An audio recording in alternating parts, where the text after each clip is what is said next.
Movie ಹೆಸರು ಬಂದು ರಕ್ಕಸ ಅಂತ. ಮೂವಿ ಸ್ಟಾರ್ಟಿಂಗ್ ಸಿರಳಿ ನಮಗೆ 2000 ಹಿಂದಿನ ಇತಿಹಾಸವನ್ನ ತೋರಿಸ್ತಾರೆ. ಊರ ಹೆಸರು ಬಂದು ರಕ್ಕಸಪುರ ಅಂತ. ಈ ಊರಲ್ಲಿ ಒಬ್ಬ ಬ್ರಹ್ಮ ರಾಕ್ಷಸ ಇದ್ದಾನೆ. ಇವನಿಗೆ ಬಲಿ ಬೇಕಾದಾಗೆಲ್ಲ 3 ಸಂಕೇತವನ್ನ ಕೊಡ್ತಾನೆ. ಮೊದಲನೇ ಸಂಕೇತ ಆಕಾಶದಿಂದ ನಕ್ಷತ್ರ ಬೀಳೋದು. ಎರಡನೇ ಸಂಕೇತ ಆ ರಾಕ್ಷಸ ಇರುವಂತ ಬಂಗಲೆಯ ಬೀಗ ಮಿಣುಗುತ್ತೆ. ಮೂರನೇ ಸಂಕೇತ ಭೂಮಿ ಒಡೆ ಇರುವಂತ ಶಾಸನ ಮೇಡೆ ಬರುತ್ತೆ. ಸೊ ಈ 3 ಸಂಕೇತ ಬರೋ ಅಷ್ಟರಲ್ಲಿ ಊರಿನ ಜನ ಯಾವ್ದಾದ್ರೂ ಒಬ್ಬ ವ್ಯಕ್ತಿಯನ್ನ ರೆಡಿ ಮಾಡಿ ಆ ವ್ಯಕ್ತಿಯ ಜೊತೆ ಆಹಾರವನ್ನ ರೆಡಿ ಮಾಡಿ ಆ ರಾಕ್ಷಸ ಇರುವಂತಹ ಬಂಗಲೆಗೆ ಕಳಿಸ್ಬೇಕು. ಸೊ ಇದೇ ತರ ರಾಕ್ಷಸ ಸಂಕೇತ ಕಳಿಸ್ದಾಗೆಲ್ಲ ಊರಿನ ಜನ ಯಾವ ವ್ಯಕ್ತಿಯ ಅವಶ್ಯಕತೆ ಕಮ್ಮಿ ಇರುತ್ತೋ ಅವನ್ನ ಸೆಲೆಕ್ಟ್ ಮಾಡಿ ಆ ರಾಕ್ಷಸನ ಬಲಿಗೆ ಕಳಿಸ್ತಾರೆ. ಆದ್ರೆ 500 ವರ್ಷಗಳ ಹಿಂದೆ ಆ ಊರಿನ ಜನ ರಾಕ್ಷಸನಿಗೆ ಒಬ್ಬ ಚಿಕ್ಕ ಮಗುವನ್ನ ಬಲಿಯಾಗಿ ಕೊಟ್ಟಿದ್ರು. ಇದರಿಂದ ರಾಜಂಗೆ ತುಂಬಾನೇ ಬೇಜಾರಾಗುತ್ತೆ. ಹೇಗಾದ್ರೂ ಮಾಡಿ ಆ ರಾಕ್ಷಸನ ಸಾಯಿಸ್ಬೇಕು ಅಂತ ಸ್ಕೆಚ್ ಮಾಡ್ಕೊಂಡು ಕೆಲವು ವರ್ಷಗಳ ನಂತರ ರಾಜ ಅವನ ಸೈನ್ಯವನ್ನ ತಗೊಂಡು ಆ ಬಂಗ್ಲೆ ಒಡೆ ನುಗ್ತಾನೆ. ಬಟ್ ಆ ಬ್ರಹ್ಮ ರಾಕ್ಷಸ ತುಂಬಾನೇ ಸ್ಟ್ರಾಂಗ್ ಇದ್ದ. ಯಾವ್ದ್ರಿಂದ ರಾಜ ಮತ್ತೆ ಅವ್ರ ಸೈನಿಕರನ್ನ ರಾಕ್ಷಸ ಸಾಯಿಸ್ತಾನೆ. ಇದರಿಂದ ರಾಜನ ನೆಕ್ಸ್ಟ್ ಜನರೇಷನ್ ಅವರು ಯಾವುದೇ ರಿಸ್ಕ್ ತಗೊಳ್ದೆ ಆ ರಾಕ್ಷಸ ಸಂಕೇತ ಕಳಿಸ್ದಾಗೆಲ್ಲ ಬಲಿಯನ್ನ ಕೊಡ್ತಾ ಇರ್ತಾರೆ. ಈಗ ಮೂವಿ ಪ್ರೆಸೆಂಟ್ ಸೀನ್ ಬರುತ್ತೆ. ಎಲ್ಲಿ ನಮ್ಮ ಹೀರೋವನ್ನ ತೋರಿಸ್ತಾರೆ. ನಮ್ಮ ಹೀರೋ ಹೆಸರು ಬಂದು ವೀರಬಾಬು ಅಂತ. ಎಲ್ಲವನ್ನ ವೀರು ಅಂತ ಕರೀತಾರೆ. ಇವನು ಅಮೆರಿಕದಲ್ಲಿ ಕೆಲಸ ಮಾಡ್ತಾ ಇರ್ತಾನೆ. ಈಗ ಅವನು ಲವರ್ ಸುಕನ್ಯಾ ನೋಡಕ್ಕೆ ಅಂತ ಊರಿಗೆ ಬರ್ತಾನೆ. ಆದ್ರೆ ಊರಲ್ಲಿ ಅವಳಿಗೆ ಮದುವೆ ಫಿಕ್ಸ್ ಆಗಿರುತ್ತೆ. ಇದನ್ನ ನೋಡ್ದಂತ ವೀರು ಅವಳ ಹತ್ರ ನಾವಿಬ್ರು ಲವ್ ಮಾಡ್ತಾ ಇರೋ ವಿಷಯ ನಿಮ್ಮ ಮನೆ ಗೊತ್ತಿಲ್ವಾ, ಏನ್ ಈ ಮದ್ವೆಗೆ ಹೆಂಗ್ ಒಪ್ಕೊಂಡೆ ಅಂತೆಲ್ಲ ಕೇಳ್ತಾನೆ. ಅದಕ್ಕೆ ಅವಳು ನನ್ಗೆ ಈ ಮದ್ವೆ ಅಂದ್ರೆ ಇಷ್ಟ ಇಲ್ಲ, ಆದ್ರೆ ನಮ್ಮ ಮನೆಯವರ ಬಲವಂತಕ್ಕೆ ನಾನು ಈ ಮದುವೆ ಆಗ್ತಾ ಇದ್ದೀನಿ ಅಂತ ಹೇಳ್ತಾಳೆ. ಆಕ್ಚುಲಿ ಅವಳಿಗೆ ಈ ಮದುವೆ ಇಷ್ಟ ಇರುತ್ತೆ, ಬಟ್ ನೆಪಕ್ಕೆ ಈ ತರ ಹೇಳಿರ್ತಾಳೆ. ಆದ್ರೆ ವೀರುಗೆ ಇನ್ನೂ ಅವಳ ಕಂಡ್ರೆ ಇಷ್ಟ. ಹೇಗಾದ್ರೂ ಮಾಡಿ ಇವಳು ನನ್ನ ಜೊತೆ ಓಡ್ ಬರ್ಬೇಕು. ಆ ತರ ಏನ್ ಮಾಡೋದು ಅಂತ ಅವನ ಫ್ರೆಂಡ್ ಬಾಲು ಕೇಳ್ತಾನೆ. ಅದಕ್ಕೆ ಬಾಲು ಆ ಊರಿನ ಪುರೋಹಿತರ ಮನೆಗೆ ಕರ್ಕೊಂಡು ಹೋಗ್ತಾನೆ. ಈ ಊರ್ ಪುರೋಹಿತರಿಗೆ ಬ್ಲ್ಯಾಕ್ ಮ್ಯಾಜಿಕ್ ಬರುತ್ತೆ. ಸೊ ಇವರು ಅವ್ರ ಹೆಲ್ಪ್ ತಗೊಂಡು ಸುಕನ್ಯಾನ ವಶೀಕರಣ ಮಾಡಿ ಈ ಮದುವೆನ ತಡೆಯೋದು ಅಂತ. ಈಗ ಅವರು ಪುರೋಹಿತರ ಮನೆಗೆ ಹೋಗ್ತಾರೆ. ಇಲ್ಲಿ ಪುರೋಹಿತರು ಮತ್ತೆ ಊರ ಯಜಮಾನ್ರು ಡಿಸ್ಕಷನ್ ನಡೆಸ್ತಾ ಇರ್ತಾರೆ. ಅದೇ ಟೈಮ್ಗೆ ಪುರೋಹಿತರ ಮಗಳು ಸುಬ್ಲಕ್ಷ್ಮಿ ಕಾಣಿಸ್ತಾಳೆ. ಅಸ್ಲಿಗೆ ಈ ಸುಬ್ಲಕ್ಷ್ಮಿ ಮತ್ತೆ ವೀರು ಚಿಕ್ಕ ವಯಸ್ಸಿಂದನೂ ಕ್ಲೋಸ್ ಫ್ರೆಂಡ್ಸು. ಅಂಡ್ ಈ ಸುಬ್ಲಕ್ಷ್ಮಿಗೂ ಸಹ ಬ್ಲ್ಯಾಕ್ ಮ್ಯಾಜಿಕ್ ಬರುತ್ತೆ. ಯಾವಾಗ ಈ ವೀರು ಈ ಎಲ್ಲಾ ವಿಷಯನೂ ಸುಬ್ಲಕ್ಷ್ಮಿಗೆ ಹೇಳ್ತಾನೋ ಆಗ ಸುಬ್ಲಕ್ಷ್ಮಿ ಆ ಹುಡುಗಿ ಬಿಟ್ಟು ಬೇರೆ ಹುಡುಗಿನ ನೋಡ್ಕೋ, ಅವಳಿಂದ ಹೋಗ್ಬೇಡ ಅಂತಾಳೆ. ಆದ್ರೆ ವೀರು ಅಂತ ಕೇಳಲ್ಲ. ಅದಕ್ಕೆ ಸುಬ್ಲಕ್ಷ್ಮಿ ಒಂದು ಕಾಜಲ್ ಕಪ್ ಕೊಟ್ಟು ಈ ಕಪ್ ಅವಳ್ಗ ಹಾಕೋ, ಅವಳು ನಿನ್ ವಸಕ್ ಬರ್ತಾಳೆ ಅಂತ ಹೇಳ್ತಾಳೆ. ಇವಾಗ ವೀರು ಆ ಕಾಜಲ್ನ ತಗೊಂಡು ಜೋಸಲ್ಲಿ ಮದುವೆ ಮನೆಯಲ್ಲಿ ಡ್ಯಾನ್ಸ್ ಮಾಡಿಕೊಂಡು ಸಾರಾಯಿ ಕುಡ್ಕೊಂಡು ಸುಕನ್ಯಾಗೆ ಕಾಜಲ್ ಹಾಕಕ್ ಹೋಗ್ತಾನೆ. ಬಟ್ ಮಿಸ್ ಆಗಿ ಕನ್ಫ್ಯೂಸ್ ಆಗಿ ಅವ್ರ ಅಮ್ಮಂಗೆ ಆಗ್ತಾನೆ. ಸೊ ಇದರಿಂದ ಸುಕನ್ಯಾ ವಶೀಕರಣದಲ್ಲಿರಲ್ಲ. ಸೊ ಅವಳು ಹ್ಯಾಪಿಯಾಗಿ ಮದುವೆ ಮನೇಲಿ ಮದುವೆ ಆಗ್ತಾಳೆ. ಇವಾಗ ವೀರು ಫುಲ್ ಡಿಪ್ರೆಷನ್ ಅಲ್ಲಿ ಕುಡ್ಕೊಂಡು ಮನೆಗೆ ಹೋಗ್ತಾ ಇರ್ತಾನೆ. ಆಗ ಸುಬ್ಲಕ್ಷ್ಮಿ ಆಗಿದ್ದಾಯ್ತು, ಅದ್ರ ಬಗ್ಗೆ ಯೋಚನೆ ಮಾಡಬೇಡ, ಅವಳನ್ನ ಮರೆತ್ ಬಿಡು ಅಂತ ಹೇಳ್ತಾಳೆ. ಆ್ಯಂಡ್ ಅವಳು ಹೋಗೋಕ್ಕಿಂತ ಮುಂಚೆ ದಾರಿಲಿ ಯಾವುದೇ ಕಾರಣಕ್ಕೂ ಎಡಗಡೆ ಹೋಗ್ಬೇಡ, ಬಲ್ಗಡೆನೆ ಹೋಗು ಅಂತ ಹೇಳ್ತಾಳೆ. ಆದರೆ ವೀರು ಕುಡಿದ ನಶೆಲಿ ಎಡಗಡೆಗೆ ಹೋಗ್ತಾನೆ. ಇಲ್ಲಿ ಎಡಗಡೆ ಆ ರಾಕ್ಷಸ ಇರುವಂತಹ ಬಂಗ್ಲೆ ಕಾಣುತ್ತೆ. ಅದೇ ಟೈಮ್ಗೆ ಆಕಾಶದಿಂದ ನಕ್ಷತ್ರ ಬೀಳುತ್ತೆ. ಆ್ಯಂಡ್ ಆ ಊರಿನ ಯಜಮಾನ್ರ ಮನೇಲಿರುವಂತಹ ಆ ಬಂಗ್ಲೆ ಬೀಗದ ಕೈ ಮಿಣುಗುತ್ತೆ. ಇದು ನೋಡ್ದ ಆ ಊರಿನ ಯಜಮಾನ್ರಿಗೆ ನಮ್ಮ ಪೂರ್ವಿಕರು ಹೇಳಿದ ಮಾತೆಲ್ಲ ನಿಜ, ರಾಕ್ಷಸ ಇದ್ದಾನೆ, ಇವಾಗ ನಾವು ಮುಂದಿನ ಸಿದ್ಧತೆ ಮಾಡ್ಕೋಬೇಕಂತ ಗೊತ್ತಾಗುತ್ತೆ. ಮತ್ತೊಂದು ಕಡೆ ವೀರು ಬಂಗ್ಲೆ ಎಲ್ಲ ಸುತ್ತಾಡ್ತಾ ಇರ್ತಾನೆ. ಆ್ಯಂಡ್ ಅವನು ಅಲ್ಲೇ ತಲೆ ಸುತ್ತ ಬಿದ್ದೋಗ್ತಾನೆ. ನೆಕ್ಸ್ಟ್ ಡೇ ಊರಲ್ಲೆಲ್ಲ ಯಾರೋ ಬಂಗ್ಲೆ ಹತ್ರ ಸತ್ ಬಿದ್ದಿದ್ದಾರೆ ಅನ್ನೋ ವಿಷಯ ಗೊತ್ತಾಗುತ್ತೆ. ಇಲ್ಲಿ ಪೊಲೀಸವರೆಲ್ಲ ಅವ್ರ ಸ್ಪಾಟಿಗೆ ಬಂದು ಇನ್ವೆಸ್ಟಿಗೇಷನ್ ಸ್ಟಾರ್ಟ್ ಮಾಡ್ತಾರೆ. ಎಲ್ಲಿ ಅವ್ರಿಗೆ ಆ ಊರಿನ ಸೋಮುವಿನ ಬಟ್ಟೆ ಸಿಗುತ್ತೆ, ಎಲ್ಲಿ ರಕ್ತನೂ ಸಹ ಇರುತ್ತೆ. ಅರೆ ಬಾಡಿ ಸಿಕ್ಕಿರಲ್ಲ. ಅದೇ ಟೈಮ್ಗೆ ಅವ್ರಿಗೆ ಅಲ್ಲೇ ನಶೆಲ್ ಬಿದ್ದಿರುವಂತ ವೀರು ಕಾಣಿಸ್ತಾನೆ. ಆಗ ಅವರು ವೀರುನೇ ಸೋಮುನ ಸಾಯಿಸಿರ್ಬೇಕು ಅಂತ ಅರೆಸ್ಟ್ ಮಾಡಕ್ ಬರ್ತಾರೆ. ಆಗ ಊರಿನ ಜನರೆಲ್ಲ ಈ ಬಂಗ್ಲೆ ಸುತ್ತಮುತ್ತ ನಡೆಯೋದೆಲ್ಲ ಊರಿನ ಜನಕ್ಕೆ ಬಿಟ್ಬಿಡಿ, ನೀವು ಪೊಲೀಸರು ಅದ್ರ ಬಗ್ಗೆ ತಲೆ ಹಾಕಕ್ ಹೋಗ್ಬೇಡಿ, ನಾವಿದನ್ನ ನೋಡ್ಕೋತೀವಿ, ಇಲ್ಲಿಂದ ಹೋಗಿ ಅಂತಾರೆ. ಆ್ಯಂಡ್ ಅವರು ವೀರುನ ಪಂಚಾಯಿತಿ ಕಟ್ಟೆ ಕರೆಸ್ತಾರೆ. ಎಲ್ಲಿ ಎಲ್ಲ ವೀರುನೇ ಅವನ್ನ ಸಾಯಿಸಿರ್ಬೇಕು ಅಂತ ಇರ್ತಾರೆ. ಅದೇ ಟೈಮ್ಗೆ ಸೋಮುವಿನ ಹೆಂಡತಿ ಬಂದು ಇವನೇ ನನ್ನ ಗಂಡನ್ ಸಾಯಿಸಿರೋದು ಅಂತ ಹೇಳ್ತಾಳೆ. ಆಗ ಸುಬ್ಲಕ್ಷ್ಮಿ ಅಲ್ಲಿ ಬಂದು ಸೋಮು ಕಾಣೆಯಾಗಿ 2 ದಿನ ಆಗಿದೆ, ವೀರು ಬಂದು 1 ದಿನ ಆಗಿದೆ, ಹೇಗೆ ವೀರು ಸೋಮನ್ ಸಾಯಿಸಕ್ಕಾಗುತ್ತೆ ಅಂತ ವೀರುವಿನ ಪರವಾಗಿ ನಿಲ್ತಾಳೆ.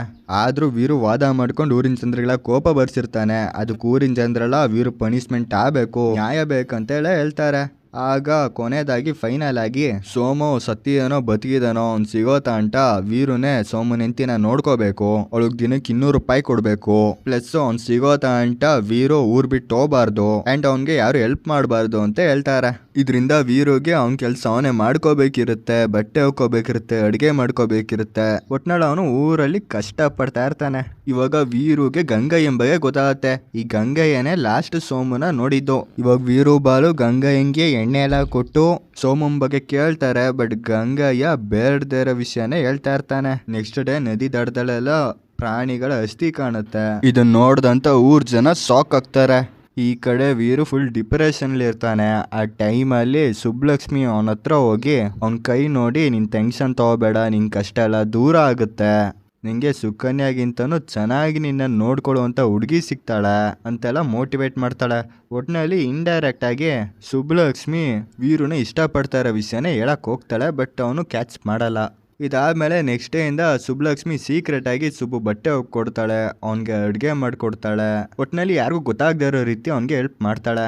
ಹೀಗೆ ಒಂದು ದಿನ ರಾತ್ರಿ ಭೂಮಿ ಒಡೆ ಇರುವಂತ ಶಾಸನ ಮೇಡೆ ಬರುತ್ತೆ. ಇದು ನೋಡ್ದಂತ ಊರಿನ ಯಜಮಾನ, ಇದೇ ಫೈನಲ್ ಮುನ್ಸೂಚನೆ, ಇವಾಗ ನಾವು ಆ ರಾಕ್ಷಸಂಗೆ ಬಲಿ ಕೊಡ್ಬೇಕು ಅಂತ ಹೇಳ್ತಾನೆ. ಇದರಿಂದ ಊರ್ ಜನರೆಲ್ಲ ಏನ್ ಬಲಿ ಏನ್ ವಿಷಯ ಅಂತ ಕೇಳ್ತಾರೆ.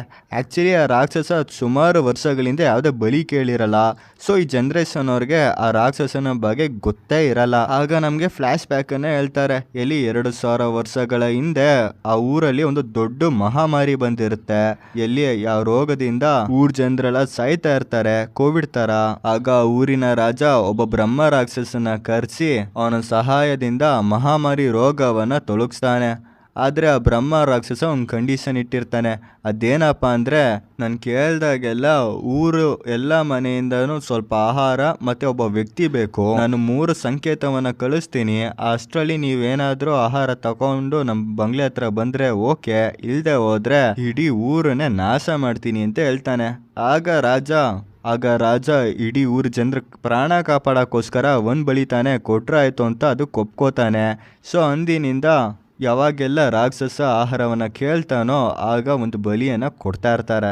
ಆದರೆ ರಾಕ್ಷಸ ಬಹಳ ವರ್ಷಗಳಿಂದ ಯಾವುದೇ ಬಲಿ ಕೇಳಿರಲ್ಲ. ಸೊ ಈ ಜನರೇಷನ್ ಅವ್ರಿಗೆ ಅದು ಗೊತ್ತಿರಲ್ಲ. ಇವಾಗ ಎಲ್ಲರೂ ಸರಿ ಇದು ಒಪ್ಕೊಂಡು ಆ ಬಂಗ್ಲೆ ಬೀಗದ ಕೈ ತಗೊಂಡು ಆ ಬಂಗ್ಲೆ ಹತ್ರ ಹೋಗ್ತಾರೆ. ಯಾವಾಗ ಈ ವಿಷಯ ವೀರು ಗೊತ್ತಾಗುತ್ತೋ ಅವನು ಅಲ್ಲಿ ಬಂದು, ನಾನು ಅವತ್ತು ಈ ಬಂಗ್ಲೆ ಬಂದಿದ ತಕ್ಷಣ ನಮ್ಮ ಮೇಲೆ ಈ ಥರ ಅಪವಾದ ಹೊರಿಸಿದ್ರಿ, ಏನೇನೋ ಶಿಕ್ಷೆ ಎಲ್ಲ ಕೊಟ್ಟಿರ, ಇವತ್ತು ನೀವಿಲ್ಲ ಬಂದಿರಲ್ಲ, ಇದನ್ನು ಸರಿನಾ ಅಂತ ಕೇಳ್ತಾನೆ. ಆಗ ಎಲ್ಲರೂ ಮ್ಯಾಟ್ರ್ ಗೊತ್ತಿಲ್ಲದೆ ಇರೋಂಥ ವೀರುಗೆ ಮ್ಯಾಟ್ರನ್ನೆಲ್ಲ ಎಕ್ಸ್ಪ್ಲೈನ್ ಮಾಡಿ ಸುಮ್ಮನಿರಿಸ್ತಾನೆ. ಈಗ ಆ ಬೇಗದ ಕೈನ ಒಂದು ಕಳ್ ಮೇಲೆ ಹಾಕ್ತಾರೆ. ಎಲ್ಲಿ ಭೂಮಿ ಹೊರಡೆಯಿಂದ ಒಂದು ಗ್ರಂಥ ಹೊರಡೆ ಬರುತ್ತೆ. ಆ ರಾಕ್ಷಸನ್ಗೆ ಬಲಿ ಕೊಡ್ಬೇಕಾದವರ ಕುಲ ಗೋತ್ರಗಳಿರುತ್ತೆ. ಸೊ ಆ ಲಿಸ್ಟ್ ಅಲ್ಲಿ ಯಾವ ಕುಲ ಗೋತ್ರದ ಮನೆ ಸಂಬಂಧಪಟ್ಟಿರೋರು ಇರ್ತಾರೋ, ಅವ್ರ ಅವಶ್ಯಕತೆ ಕಮ್ಮಿ ಇರುತ್ತೋ ಅವ್ರನ್ನ ಸೆಲೆಕ್ಟ್ ಮಾಡಿ ಆ ರಾಕ್ಷಸನ್ಗೆ ಬಲಿ ಕೊಡೋದು. ಈಗ ಎಲ್ಲರೂ ಅದ್ರ ಬಗ್ಗೆ ಡಿಸ್ಕಷನ್ ಮಾಡ್ತಾರೆ. ಸೊ ಫೈನಲಿ ಅವ್ರಿಗೆ ಗಂಗಯ್ಯನ ಬಗ್ಗೆ ಗೊತ್ತಾಗಿ ಗಂಗಯ್ಯನ ಸೆಲೆಕ್ಟ್ ಮಾಡ್ತಾರೆ. ಯಾವಾಗ ಈ ವಿಷಯ ವೀರು ಗೊತ್ತಾಗುತ್ತೋ, ಇವಾಗ ಏನಾದ್ರು ಗಂಗಯ್ಯ ಹೋದ್ರೆ ನಮ್ಗೆ ಸೋಮು ಬಗ್ಗೆ ಗೊತ್ತಾಗಲ್ಲ, ಹೇಗಾದ್ರೂ ಮಾಡಿ ಗಂಗಯ್ಯನ ಕಾಪಾಡಬೇಕು ಅಂತ ಟ್ರೈ ಮಾಡ್ತಾನೆ. ಬಟ್ ಅದಾಗಲ್ಲ. ಈಗ ಊರ್ ಜನರೆಲ್ಲ ಗಂಗಯ್ಯನ ಕರ್ಕೊಂಡು ಮೆರವಣಿಗೆ ಮಾಡ್ಕೊಂಡು ಬಂಗ್ಲೆ ಹತ್ರ ಕರ್ಕೊಂಡು ಹೋಗ್ತಾ ಇರ್ತಾರೆ. ಬಟ್ ಮತ್ತೊಂದ್ ಕಡೆ ಸುಬ್ಬಲಕ್ಷ್ಮಿ ಮನೆ ಒಡೆ ಇರುವಂತ ಗ್ರಂಥನೆಲ್ಲ ಓದ್ತಾ ಇರ್ತಾಳೆ. ಆಗ ಅವಳಿಗೆ ಈ ಸಮಸ್ಯೆಯಿಂದ ಫೈನಲ್ ಸೊಲ್ಯೂಷನ್ ಅನ್ನೋದು ಸಿಗುತ್ತೆ. ಆದ್ರೆ ಈ ಮ್ಯಾಟ್ರನ್ನ ಪಂಡಿತರು ಮತ್ತೆ ಯಜಮಾನ್ರು ಮುಚ್ಚಿಟ್ಟಿದ್ರು. ಅದಕ್ಕೆ ಅವಳು ಈ ವಿಷಯನೆಲ್ಲ ಅವಳು ವೀರುಗೆ ಹೇಳಕ್ ಬರ್ತಾಳೆ. ಮತ್ತೊಂದ್ ಕಡೆ ಮೆರವಣಿಗೆ ಮಾಡಿಕೊಂಡು ಬಲಿ ಕರ್ಕೊಂಡು ಹೋಗ್ತಾ ಇರುವಂತಹ ಗಂಗಯ್ಯ ದಾರಿ ಮಧ್ಯದಲ್ಲೇ ಸತ್ತೋಗ್ತಾನೆ. ಇದರಿಂದ ಎಲ್ರು ಶಾಕ್ ಆಗ್ತಾರೆ. ಆಗ ವೀರು ಗಂಗಯ್ಯ ಸತ್ತೋಗಿದ್ದಾನೆ, ಸೊ ಇವಾಗ ನಾವೇನ್ ಮಾಡಕ್ಕೂ ಆಗಲ್ಲ, ಬನ್ನಿ ಇಲ್ಲಿಂದ ಹೋಗೋಣ ಅಂತ ಹೇಳ್ತಾನೆ. ಆಗ ಅವರು, ನಾವು ಮೊದ್ಲೇ ಎಲ್ಲದಕ್ಕೂ ರೆಡಿ ಆಗಿದೀವಿ, ಬೈ ಚಾನ್ಸ್ ಗಂಗಯ್ಯ ಸತ್ತೋದ್ರೆ ಅವ್ನ ಬದಲಿಗೆ ರೀಪ್ಲೇಸ್ಮೆಂಟ್ಗೆ ಇನ್ನೊಬ್ಬನ ಹೆಸರು ರೆಡಿ ಇದೆ ಅಂತ ಹೇಳ್ತಾರೆ. ಅಂಡ್ ಆ ರೀಪ್ಲೇಸ್ಮೆಂಟ್ ಬೇರೆ ಯಾರು ಅಲ್ಲ, ವೀರು ಫ್ರೆಂಡ್ ಬಾಲು ಆಗಿರ್ತಾನೆ. ಈಗ ಅವರು ಆ ದೀಪವನ್ನ ಆರಿಸ್ಬಿಟ್ಟು ಓಡೆ ಯಾರ ತಗೊಂಡು ಹೋಗು ಅಂತ ಹೇಳ್ತಾರೆ. ಆದ್ರೆ ವೀರು ಯಾರ ರಾಕ್ಷಸನೂ ಇಲ್ಲ, ಏನಿಲ್ಲ, ಈ ದೀಪ ಇದ್ರೆ ತಾನೆ ಅಂತ ಆ ದೀಪನ ಆರಿಸ್ಬಿಟ್ಟು ನಿಮ್ ಮೂಢನಂಬಿಕೆನೆಲ್ಲ ಬಿಟ್ಬಿಡಿ ಅಂತ ಹೇಳ್ತಾನೆ. ಬಟ್ ಆ ದೀಪ ಆರಿಸಿದ ತಕ್ಷಣ ಆ ಬಂಗ್ಲೆ ಓಡೆಯಿಂದ ಒಂದು ಭಯಂಕರ ಶಬ್ದ ಕೇಳುತ್ತೆ. ಎಲ್ಲಿ ಎಲ್ರಿಗೂ ಆ ರಾಕ್ಷಸ ಇರೋದು ಕನ್ಫರ್ಮ್ ಆಗುತ್ತೆ. ಇವಾಗ ವೀರಿಗೂ ಭಯ ಆಗುತ್ತೆ. But according to the rules ಯಾರು ಆ ದೀಪವನ್ನ ಆರಿಸ್ತಾರೋ ಅವರೇ ಬಂಗ್ಲೆ ಓಡೆ ಹೋಗ್ಬೇಕಿರುತ್ತೆ. ಈಗ ಆ ದೀಪ ಆರಿಸಿದ್ದು ವೀರು, ಅದಕ್ಕೆ ಎಲ್ರು ಆಹಾರವನ್ನ ಕೊಟ್ಟು ವೀರುನೇ ಬಂಗ್ಲೆ ಓಡೆ ಹೋಗ್ಬೇಕು ಅಂತ ಫೋರ್ಸ್ಫುಲಿ ಕಳಿಸ್ತಾರೆ. ಅಂಡ್ ವೀರುನು ಬೇರೆ ಆಪ್ಷನ್ ಇಲ್ಲದೆ ಆ ಬಂಗ್ಲೆ ಒಡೆ ಹೋಗ್ತಾನೆ. ಅದೇ ಟೈಮ್ಗೆ ಆ ಗ್ರಂಥದ ಮ್ಯಾಟರ್ನೆಲ್ಲ ಫುಲ್ ತಿಳ್ಕೊಂಡಿರುವಂತಹ ಸುಬ್ಲಕ್ಷ್ಮಿ ವೀರುನ ತಡೆಯಕ್ಕೆ ಅಂತ ಬರ್ತಾಳೆ. ಬಟ್ ಅವ್ರ ಅಪ್ಪ ಬಿಡಲ್ಲ. And Veeru enter ಆಗ್ತಿದ್ದಂಗೆ Bangle automatically open ಆಗುತ್ತೆ ಅಂಡ್ ಓಡೆ ಹೋದ್ಮೇಲೆ ಕ್ಲೋಸ್ ಆಗುತ್ತೆ. ಇವಾಗ ಊರ್ ಜನರೆಲ್ಲ ಅವ್ನ ಕತೆ ಮುಗೀತು ಅಂತ ರಿಟರ್ನ್ ಎಲ್ಲ ಅವ್ರವ್ರ ಮನೆಗೆ ಹೋಗ್ತಾರೆ. ಇವಾಗ ವೀರು ಆಹಾರವನ್ನ ತಗೊಂಡು ಬಂಗ್ಲೆ ಒಳಗಡೆ ನಡ್ಕೊಂಡು ಹೋಗ್ತಾ ಇರ್ತಾನೆ. ಆಗ ಅವ್ನ ಮುಂದೆ ಸುಮಾರು ಒಂಥರ ಅಡ್ವೆಂಚರ್ ಮೂವಿಲ್ ಬರುತ್ತಲ್ಲ ಟೆಂಪಲ್ ರನ್ನು, ಆ ತರ ಇರುತ್ತೆ. ಇವಾಗ ವೀರು ಬಂಗ್ಲೆ ಮಧ್ಯದಲ್ಲಿ ನನ್ನ ಲವ್ ಮಾಡ್ತಾ ಇದ್ದಂತ ಸುಕನ್ಯಾನೇ ನನ್ನ ಬಿಟ್ಬಿಟ್ಟಿದ್ದಾಳೆ. ಇವಾಗ ನೀವು ನನ್ನ ಬಿಟ್ಬಿಡಿ, ಊರವರೆಲ್ಲ ನಿಮ್ಗೋಸ್ಕರ ಅಂತ ವೆರೈಟಿ ಅಡ್ಗೆ ಎಲ್ಲ ಮಾಡ್ಕೊಟ್ಟು ಕಳ್ಸಿದಾರೆ, ಅದನ್ನ ತಿನ್ಬಿಟ್ಟು ಹೋಗಿ ಅಂತ ಹೇಳ್ತಾನೆ. ಅದೇ ಟೈಮ್ಗೆ ವೀರು ಹಿಂದ್ಗಡೆ ಯಾರೊಬ್ರು ಬರ್ತಾರೆ. ಯಾವಾಗ ವೀರು ಗಾಬರಿಯಿಂದ ನೋಡ್ತಾನೋ ಅದು ಬೇರೆ ಯಾರು ಅಲ್ಲ, ಕಾಣೆ ಆಗಿರುವಂತ ಸೋಮ ಆಗಿರ್ತಾನೆ. ಅವಾಗ ಅವನು ನಿನ್ನಿಂದಾನೇ ನಾನು ಈ ಊರಲ್ಲಿ ಇಷ್ಟೆಲ್ಲ ಪ್ರಾಬ್ಲಮ್ನ ಫೇಸ್ ಮಾಡ್ತಾ ಇದ್ದೀನಿ, ಇಷ್ಟ ದಿನ ಎಲ್ಗೋಗಿದ್ದೆ, ಈ ಬಂಗ್ಲೆ ಒಳಗಡೆ ಏನ್ ಮಾಡ್ತೀವಿ ಅಂತ ಕೇಳ್ತಾನೆ. ಆಗ ಸೋಮು ನನ್ನ ಹೆಂಡತಿ ಬಂಗ್ಲೆ ಒಳಗಡೆ ಚಿನ್ನ ಒಡವೆಗಳಿದಾವೆ ಅಂತ ನನ್ನ ಕಳ್ಸಿದ್ಲು.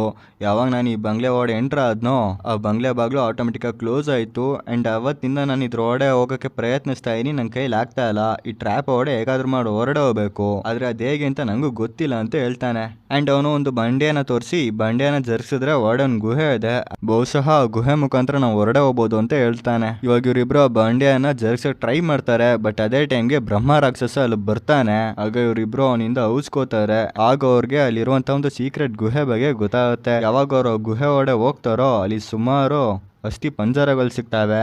ಆ್ಯಂಡ್ ಆ ಗೋಡೆ ಮೇಲೆ ಏನೋ ಬರ್ದಿರುತ್ತೆ. ಯಾವಾಗ ಅವ್ರು ಅದನ್ನ ಓದ್ತಾರೋ ಅವ್ರು ಗೊತ್ತಾಗೋದೇನಪ್ಪ ಅಂತಂದ್ರೆ ಫ್ಲಾಶ್ ಬ್ಯಾಕ್ ಅಲ್ಲಿ ಒಬ್ಬ ರಾಜ ಬಂದಿರ್ತಾನಲ್ಲ, ಆ ರಾಜನ ಸೈನಿಕ ಅದನ್ನ ಬರ್ದಿರ್ತಾನೆ. ಎಲ್ಲಿ ಅವನು ಈ ರಾಕ್ಷಸನ ಸಾಯಿಸ್ಬೇಕಂತಂದ್ರೆ ಪಂಡಿತರು ನಮ್ಗೆ 2 ಚಾಕುವನ್ನ ಒಂದು ಭಸ್ಮವನ್ನ ಕೊಟ್ಟಿದ್ರು. ಆ ಭಸ್ಮವನ್ನ ಅವನ ಮೇಲೆ ಹಾಕಿದ್ರೆ ಅವನು ವೀಕ್ ಆಗ್ತಾನೆ. ಅಂಡ್ ಆ ಟೈಮ್ ನೋಡ್ಕೊಂಡೆ ನಾವು ಆ 2 ಚಾಕುನು ರಾಕ್ಷಸನ್ಗೆ ಚುಚ್ಚಬೇಕು, ಅವ ಮಾತ್ರ ರಾಕ್ಷಸ ಸಾಯ್ತಾನೆ ಅಂತ ಹೇಳ್ತಾನೆ. ಅಂಡ್ ಇವೆಲ್ಲಾನು ನಾವು ಸೂರ್ಯ ಹುಟ್ಟಕ್ಕಿಂತ ಮುಂಚೆನೆ ಮಾಡ್ಬೇಕು ಅಂತ ಅಲ್ಲಿ ಬರ್ದಿರುತ್ತೆ. ಆದ್ರೆ ನಮ್ ರಾಜ ಬರೀ ರಾಕ್ಷಸನ್ಗೆ ಒಂದು ಚಾಕುವನ್ನ ಚುಚ್ಚಿದ, ಇನ್ನೊಂದು ಚುಚ್ಚೋ ಅವಸ್ಥರಲ್ಲಿ ಆ ರಾಕ್ಷಸನೇ ನಮ್ಮ ರಾಜನ ಸಾಯಿಸ್ಬಿಟ್ಟಿದ್ದ. ಸೊ ನಾವು 2 ಚುಚ್ತಾ ಮಾತ್ರ ರಾಕ್ಷಸ ಸಾಯ್ತಾನೆ. ಅದಾದ್ಮೇಲೆ ನಾವ್ ಇಲ್ಲಿಂದ ಹೊರಡೆ ಹೋಗ್ಬೇಕಂತಂದ್ರೆ ಅಲ್ಲಿ ಕೊನೆಯಲ್ಲಿ ಒಂದು ಬಾಗ್ಲಿದೆ, ಅಲ್ಲೊಂದು ಚೈನ್ ಇದೆ, ಅದನ್ನ 2 ವ್ಯಕ್ತಿಗಳು ಎಲ್ದಾಗ ಮಾತ್ರ ಬಾಗ್ಲು ಓಪನ್ ಆಗುತ್ತೆ ಅಂಡ್ ನಾವು ಹೊರಡೆ ಹೋಗಕ್ ಸಾಧ್ಯ ಅಂತ ಬರ್ದಿರ್ತಾನೆ. ಮತ್ತೆ ಒಂದ್ ಕಡೆ ಸುಬ್ಲಕ್ಷ್ಮಿನ ಮನೇಲಿ ಕೂಡ ಹಾಕಿರ್ತಾರೆ. ಆಗ ಸುಬ್ಲಕ್ಷ್ಮಿ ತಮ್ಮ ಸುಬ್ಲಕ್ಷ್ಮಿನ ಡೋರ್ ಲಾಕ್ ಓಪನ್ ಮಾಡಿ ಅವಳನ್ನ ಬಿಡಿಸ್ತಾನೆ. ಈಗ ಸುಬ್ಲಕ್ಷ್ಮಿ ಆ ಬಂಗ್ಲೆ ಹತ್ರ ಬರ್ತಾಳೆ, ಎಲ್ಲಿ ಬಾಲು ಸಹ ಅಲ್ಲೇ ಇರ್ತಾನೆ. ಈಗ ಅವರಿಬ್ರು ಆ ಬಂಗ್ಲೆ ಒಳಗಡೆ ಎಂಟರ್ ಆಗ್ತಾರೆ. ಯಾವಾಗ ಒಳಗಡೆ ಇರುವಂತಹ ವೀರು ಸುಬ್ಲಕ್ಷ್ಮಿನ ನೋಡ್ತಾನೋ ಅವನು ಅವಳನ್ನ ಪ್ರಪೋಸ್ ಮಾಡ್ತಾನೆ. ಅದೇ ಟೈಮ್ಗೆ ಹಿಂದ್ಗಡೆಯಿಂದ ಸುಬ್ಲಕ್ಷ್ಮಿ ಮತ್ತೆ ಬಾಳು ಬರ್ತಾರೆ. ಇದು ನೋಡ್ದಂತ ವೀರ್ಗ್ ಶಾಕ್ ಆಗುತ್ತೆ, ಇದೇನಪ್ಪ ಇಬ್ಬಿಬ್ರು ಸುಬ್ಲಕ್ಷ್ಮಿ ಅಂತ.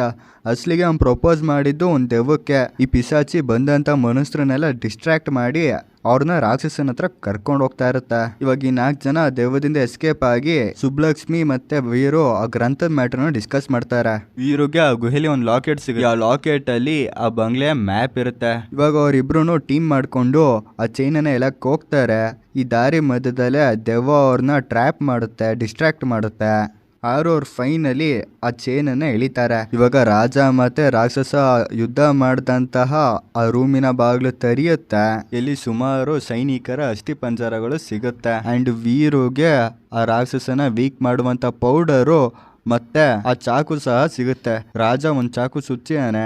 ಈಗ ಆ ಪೌಡರ್ನ ಹಾಕಿ ಇನ್ನೊಂದು ಚಾಕುವನ್ನ ಚುಚ್ಚಿದ್ರೆ ಆ ರಾಕ್ಷಸ ಆರಾಮಾಗಿ ಸತ್ತೋಗ್ತಾನೆ. ಇವಾಗ ಅವರು ಪ್ಲಾನ್ ಮಾಡ್ಕೊಂಡು ಆ ರಾಕ್ಷಸನ ಸಾಯಿಸೋದು ಹೇಗೆ ಅಂತ ಯೋಚನೆ ಮಾಡ್ತಾ ಇರ್ತಾರೆ. ಬಟ್ ಅಷ್ಟಲ್ಲೇ ಆ ರಾಕ್ಷಸ ಅಲ್ಲಿಗೆ ಬರ್ತಾನೆ. ಇವಾಗ ಅವರು ಆ ಪೌಡರ್ನ ಹಾಕಕ್ ಟ್ರೈ ಮಾಡ್ತಾರೆ, ಬಟ್ ಆಗಲ್ಲ. ಇವರೆಲ್ಲರೂ ರಾಕ್ಷಸನ ಅಗೇನ್ಸ್ಟ್ ಫೈಟ್ ಮಾಡಕ್ ಹೋಗ್ತಾರೆ, ಬಟ್ ಅದು ಸಹ ಆಗಲ್ಲ. ಆಗ ರಾಕ್ಷಸ ಸುಬ್ಲಕ್ಷ್ಮಿ ಮೇಲೆ ಅಟ್ಯಾಕ್ ಮಾಡಕ್ ಹೋಗ್ತಾನೆ. ಬಟ್ ಅಷ್ಟರಲ್ಲೇ ಆ ರಾಕ್ಷಸ ಅವಳ ಕಾಳಿಗೆ ಜನ ನೋಡ್ತಾ ಇರ್ತಾನೆ. ಅದೇ ಟೈಮಲ್ಲಿ ವೀರು ಆ ಚಾಕುವನ್ನ ತಕೊಂಡು ಆ ರಾಕ್ಷಸನ ಹತ್ರ ಓಡ್ ಬಂದು ಆ ರಾಕ್ಷಸನ ದೇಹದ ಮೇಲೆ ಇರುವಂತೆ ಇನ್ನೊಂದು ಚಾಕುವನ್ನು ಸಹ ತೆಗಿತಾನೆ. ಇದನ್ನ ನೋಡ್ದಂತವರೆಲ್ಲ ಶಾಕ್ ಆಗ್ತಾರೆ. ನೀನ್ ಯಾಕ ಇನ್ನೊಂದು ಚಾಕುವನ್ನ ತೆಗ್ದೆ ಅಂತ ಕೇಳ್ತಾರೆ. ಇವಾಗ ರಾಕ್ಷಸ 4 ಜನರನ್ನ ಸಾಯಿಸಕ್ ಬರ್ತಾ ಇರ್ತಾನೆ. ಅದೇ ಟೈಮ್ಗೆ ವೀರು ಅವನ್ ಜೋಬಲ್ಲಿ ಇರುವಂತಹ ಒಂದು ಕಾಲ್ಗೆಜ್ಜೆಯನ್ನ ತೋರಿಸ್ತಾನೆ. ಯಾವ್ದು ನೋಡ್ದಂತ ರಾಕ್ಷಸ ಅಲ್ಲೇ ಎಮೋಷ್ನಲ್ ಆಗ್ತಾನೆ.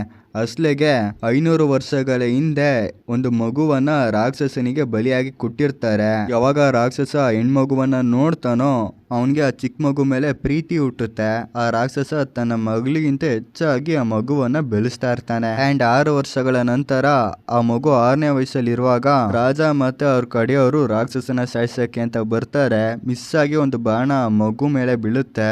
ಇದರಿಂದ ರಾಕ್ಷಸ ತುಂಬಾ ಕೋಪಗೊಂಡು ಆ ರಾಜ ಮತ್ತೆ ಅವ್ರ ಕಡೆಯವರನ್ನ ಸಾಯಿಸಿರ್ತಾನೆ. ಅಂಡ್ ವೀರು ಯಾವಾಗ ಗುಹೆಯಲ್ಲಿ ಆ ಮಗು ಆಟ ಆಡ್ತಾ ಇದ್ದಂತ ಆಟ ಸಾಮಾನು ಮತ್ತೆ ಆ ಮಗುವಿನ ಚಿಕ್ಕ ಅಸ್ಥಿಯನ್ನ ನೋಡ್ತಾನೋ ಅವನ್ಗೆ ಸ್ವಲ್ಪ ಡೌಟ್ ಬಂದಿರುತ್ತೆ. ಇವಾಗ ಈ ರಾಕ್ಷಸನ ವರ್ತನೆ ನೋಡಿ ಅವನ್ಗೆ ಕನ್ಫರ್ಮ್ ಆಗುತ್ತೆ. ಈಗ ರಾಕ್ಷಸ ತುಂಬಾ ಎಮೋಷ್ನಲ್ ಆಗಿ ಅಲ್ಲಿಂದ ಮುಕ್ತಿ ಪಡ್ಕೊಂಡು ಹೋಗ್ತಾನೆ. ಇವಾಗ ಬಂಗ್ಲೆ ಬಾಗ್ಲು ಓಪನ್ ಆಗುತ್ತೆ. 4 ಜನನು ಆ ಬಾಗ್ಲಿಂದ ಹೊರಡೆ ಬರ್ತಾರೆ. ಅಂಡ್ ವೀರು ಎಲ್ಲ ಮ್ಯಾಟ್ರನ್ನು 3 ಜನ ಕೇಳ್ತಾನೆ. ಅಲ್ಲಿಗೆ ಮೂವಿ ಎಂಡ್ ಆಗುತ್ತೆ. ಪೋಸ್ಟ್ ಕ್ರೆಡಿಟ್ ಸೀನಲ್ಲಿ ಸೋಮು ನಮ್ಮ ಬಾಗ್ಲಿಂದ ವಾಪಸ್ ಬರುವಾಗ ಒಂದು ವಿಚಿತ್ರವಾದ ಶಬ್ದ ಕೇಳಿಸ್ತಾ ಇತ್ತು. ನಮ್ಮ ಪ್ರಕಾರ ಆ ರಾಕ್ಷಸ ಇನ್ನೂ ಅಲ್ಲಿದ್ದಾನೆ ಅಂತ ಹೇಳ್ತಾನೆ. ಅಲ್ಲಿಗೆ ಮೂವಿ ರಕ್ಕಸ 2 ಅಂತ ಈ ಮೂವಿಯ ಪಾರ್ಟ್ 2ನ ಅನೌನ್ಸ್ ಮಾಡ್ತಾರೆ. ಇದಾಗಿತ್ತು ಈ ಮೂವಿಯ ಕತೆ. ಇನ್ನು ಇದೇ ರೀತಿ ಹೊಸ ಇಂಟ್ರೆಸ್ಟಿಂಗ್ ಮೂವಿ ಎಕ್ಸ್ಪ್ಲನೇಷನ್ಗಾಗಿ ನನ್ನ ಚಾನಲ್ನ ಸಬ್ಸ್ಕ್ರೈಬ್ ಮಾಡಿ. ಸಿಗುವ ನೆಕ್ಸ್ಟ್ ವಿಡಿಯೋದಲ್ಲಿ. ಬಾಯ್ ಬಾಯ್.